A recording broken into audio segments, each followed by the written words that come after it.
ফজরের সালাতে 10টি ফজিলত। এইগুলো জানার পর কারো আর ফজরের সালাতে গাফলতি অলসতা আসবে না ইনশাল্লাহ। 1. ফজরের সালাত মুমিন ও মুনাফিকদের মধ্য পার্থক্যকারী, কেননা রাসূল সাল্লাল্লাহু আলাইহি সাল্লাম বলেছেন, মুনাফিকদের জন্য ফজরের সালাত আদায় কষ্টকর। বুখারী সহিহ হাদিস।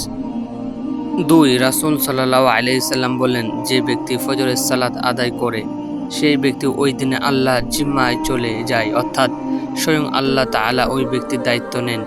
সহিহ মুসলিম, তিরমিজি হাদিস।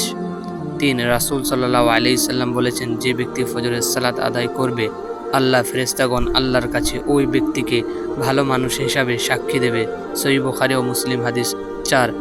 রাসূল সাল্লাল্লাহু আলাইহি সাল্লাম বলেছেন, যে ব্যক্তি ফজরের সালাত জামাতের সাথে আদায় করে আল্লাহ তাআলা তার আমলদারিতে সারা রাত নফল নামাজ আদায়ের সওয়াব দিয়ে দেন। সহিহ মুসলিম। 5. রাসূল সাল্লাল্লাহু আলাইহি সাল্লাম বলেছেন, যে ব্যক্তি ভোরে হেঁটে হেঁটে ফজরের সালাত আদায়ের জন্য মসজিদে প্রবেশ করে আল্লাহ তাআলা কিয়ামতের দিন তার জন্য পরিপূর্ণ আলো দান করবে। আবু দাউদ হাদিস, তিরমিজি। 6.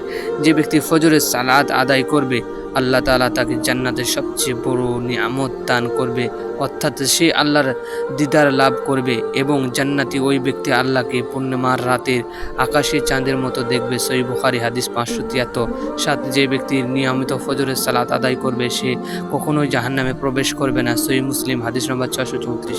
8. ফজরের সালাত আদায়কারী রাসূল সাল্লাল্লাহু আলাইহি সাল্লাম এর বরকতে দোয়া লাভ করবে।